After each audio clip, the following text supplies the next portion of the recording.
ये बात है साल 1914 की, जब एक 8 साल का बच्चा जापान के एक गांव में खेल रहा था। तभी उसने 4 पहियों पर चलती एक मशीन देखी। ये फोर्ड का मॉडल टी था, जिसको देखकर ये बच्चा बहुत ज्यादा हैरान हुआ। यही वो दिन था जब उस 8 साल के बच्चे को गाड़ियों और मैकेनिकल पार्ट से पहली बार लगाव हुआ था। इसका नाम था सुचाइरो होंडा, और किसको मालूम था कि आने वाले वक्त में इसका नाम हमें हर छोटी बड़ी गाड़ी पे देखने को। नाजरीन, 1906 में जापान के माउंट फूजी के करीब एक छोटे गांव में सुचाइरो होंडा की पैदाइश हुई थी। उनके वालिद लोहार होने के साथ साथ पार्ट टाइम में साइकिल रिपेयर का काम भी करते थे।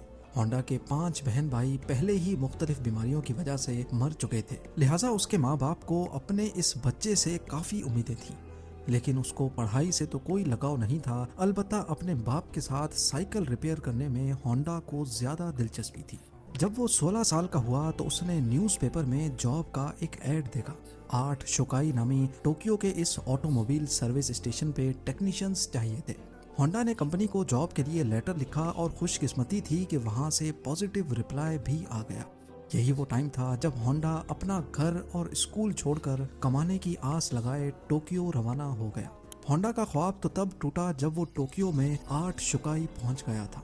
कंपनी के मालिक ने होंडा से सफाई सुथराई के काम करवाना शुरू कर दिए और यहाँ तक के उसको बेबी सिटिंग पर लगा दिया। होंडा बेचारा करता तो क्या करता। एक तरफ वो अपना घर और माँ बाप को छोड़कर निकला था, तो दूसरी तरफ उससे फालतू काम लिए जा रहे थे। उसको वापस अपने गांव जाने में शर्म आ रही थी, क्योंकि वो अपने पेरेंट्स को फेस करने की हिम्मत नहीं कर पा रहा था। यही वजह थी कि अगले कई महीनों तक वो वहीं ऑड जॉब्स करने पर मजबूर रहा।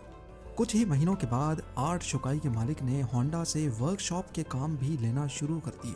होंडा को इस काम में शुरू से बहुत इंटरेस्ट था, इसीलिए वो चीज़ों को आसानी से समझ जाता था। चंद महीनों में वो हर तरह की गाड़ी और उनके पार्ट्स के बारे में काफ़ी कुछ जान चुका था। इस दौरान 8 शुकाई ने 2 स्पोर्ट्स कार भी बनाई, जिसमें पहली गाड़ी 8 डैंगलर थी और दूसरी कर्टिस। ये दोनों गाड़ियाँ यूज्ड इंजन्स को इस्तेमाल करके बनाई गई थीं, जिन्होंने जापानीज मोटर कार चैंपियनशिप 1924 में पहली पोजीशन भी हासिल की। होंडा अभी तक एक अच्छा मैकेनिक था, लेकिन इस रेस में वो ड्राइवर के साथ इंजीनियर के तौर पे बैठा था। यही वो इवेंट था जिसके बाद सुचाइरो होंडा ने मोटर स्पोर्ट्स को अपना रिलीजन बना लिया। अगले कई सालों तक वो 8 शुकाई में ही जॉब करता रहा और अपने एक्सपीरियंस को बढ़ाता भी रहा। 1928 में 22 साल की एज में उसके मालिक ने अपनी एक और ब्रांच खोलने का फैसला किया। ये ब्रांच हमामात्सु शहर में होना थी, जिसको चलाने के लिए मालिक ने होंडा को जिम्मेदारी देकर वहां भेज दिया। होंडा ने 8 शुकाई की इस नई ब्रांच को एक वर्कर से शुरू किया था और सिर्फ 2 ही सालों में 30 वर्कर्स तक पहुंचा दिया। वो अब एक ब्रिलियंट मैकेनिक और रेसिंग ड्राइवर भी बन चुका था। उसने अपनी महारत का फायदा उठाते हुए अपने मालिक के लिए एक स्पोर्ट्स कार डिजाइन की। ये गाड़ी 120 किलोमीटर पर आवर की स्पीड से चल सकती थी, जिसने पुराने सारे रिकॉर्ड तोड़ दिए थे। ये रिकॉर्ड अगले 20 सालों तक जापान का हाईएस्ट रिकॉर्ड बना रहा। 8 शुकाई के मालिक के दिल में होंडा की अहमियत मजीद बढ़ चुकी थी। वो अपना खुद का वर्कशॉप खोलना चाहता था, लेकिन शायद किस्मत को ये मंजूर नहीं था। 1936 में रेसिंग के दौरान होंडा का एक हौलनाक हादसा हो गया। इस एक्सीडेंट में उसकी जान तो बच गई, लेकिन उसका लेफ्ट बाजू फ्रैक्चर हो गया, शोल्डर डिसलोकेट हो गया और चेहरे पर कई जख्म आ चुके थे। उसको अपनी जिंदगी यहीं खत्म होते दिखाई दे रही थी। ना वो मैकेनिक का काम कर सकता था और ना ही रेसिंग में हिस्सा ले सकता था। कई महीनों के बाद वो जब दोबारा ठीक हुआ तो उसने 8 शुकाई के मालिक से रिक्वेस्ट की कि वो अब ये रिपेयरिंग का काम नहीं कर सकता, बल्कि उसने आइडिया पेश किया कि क्यों ना वो अब स्पेयर पार्ट्स बनाने के लिए एक अलग कंपनी शुरू करें। 8 शुकाई के स्टेक होल्डर्स ने होंडा का ये आइडिया फौरन रिजेक्ट कर दिया।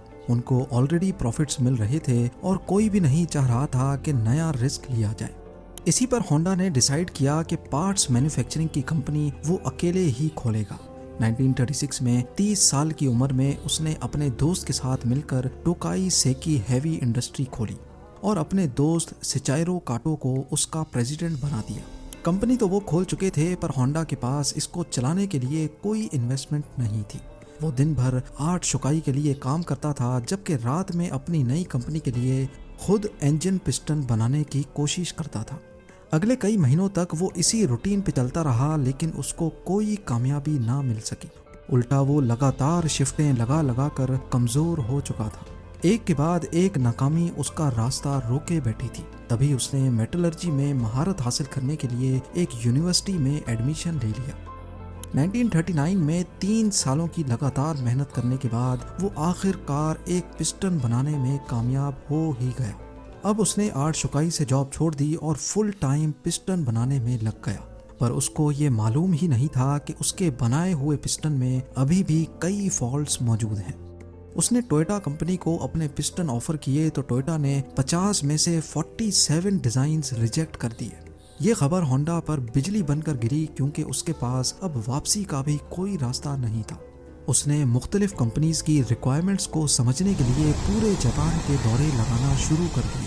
अलग अलग फैक्ट्रीज में गया, कार मैन्युफैक्चरर से मिला। अगले कई साल उसने मार्केट को समझने में लगा दी और उसके बाद होंडा ने एक बार फिर से पिस्टन लिया। इस बार ये पिस्टन सारी कंपनीज के क्वालिटी कंट्रोल पास कर चुके थे। उसको धड़ाधड़ ऑर्डर्स मिलना शुरू हो गए और एक बार फिर से होंडा को अपने ख्वाब पूरे होते दिखाई दिए। ऑर्डर्स को पूरा करने के लिए उसकी कंपनी ने 2000 वर्कर्स को भी हायर कर लिया। होंडा की ये खुशी सिर्फ चंद महीनों की मेहमान थी, ये किसको मालूम था।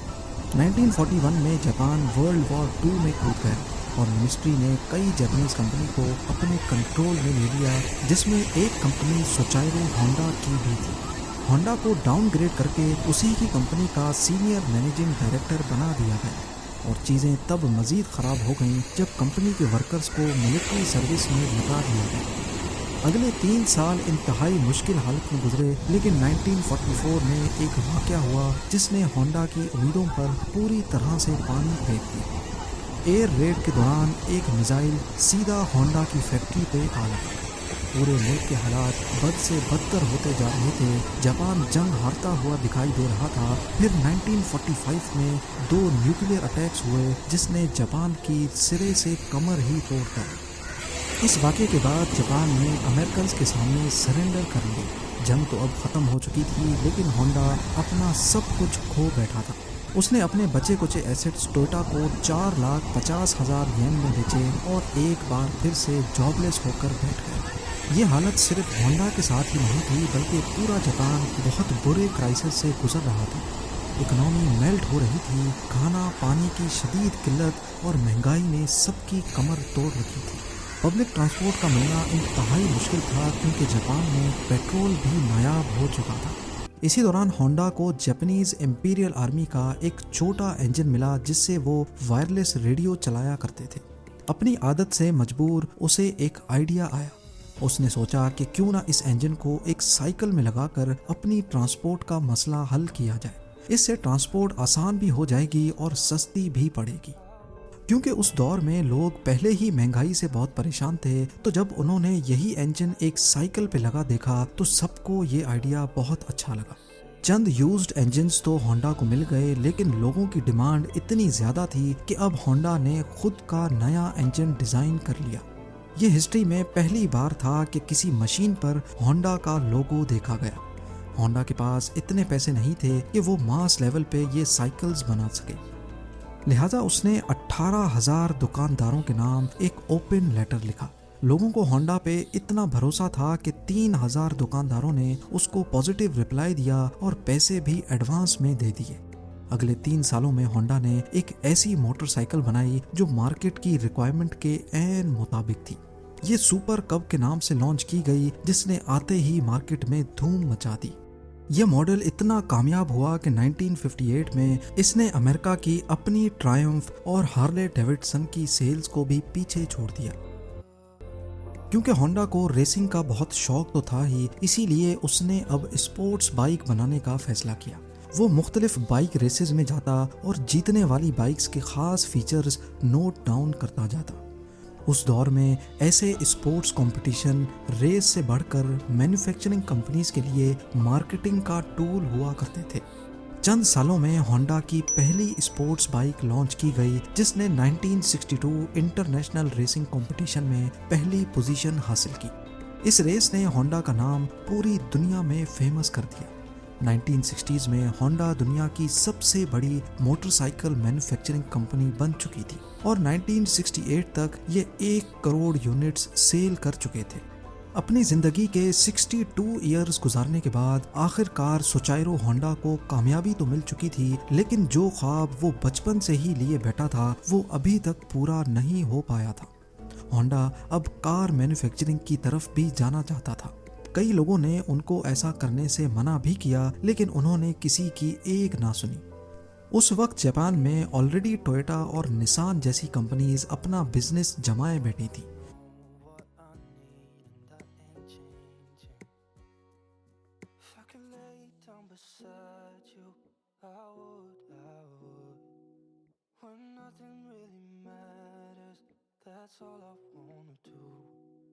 वहाँ मार्केट में अपनी नई जगह बनाना काफ़ी मुश्किल था। होंडा ने अपनी पहली पिकअप ट्रक T360 लॉन्च की जो कि फेल हो गई। उसके बाद स्पोर्ट्स कार S500 लॉन्च की जिसके सिर्फ 1300 यूनिट्स ही बिक पाए। कई सालों की मेहनत और कई दर्जन डिज़ाइंस रिजेक्ट होने के बाद फाइनली 1972 में होंडा सिविक लॉन्च की गई। ये वो गाड़ी है जिसके नए मॉडल्स आज तक पूरी दुनिया में फेमस हैं। 1980s में होंडा मोटर्स जापान की तीसरी बड़ी मैन्युफैक्चरिंग कंपनी थी और सिर्फ 10 सालों में ही ये दुनिया की तीसरी बड़ी हो गई। आज होंडा का नाम हमें cars, motorcycles, boat engines, plane engines और दर्जनों पावर टूल्स पे देखने को मिलता है। सुचाइरो होंडा ने होंडा सिविक के लॉन्च होने के अगले ही साल 1973 में कंपनी से रिटायरमेंट ले ली थी और 5 अगस्त 1991 को उनकी ज़िंदगी का ये सफ़र हमेशा हमेशा के लिए ख़त्म हो गया।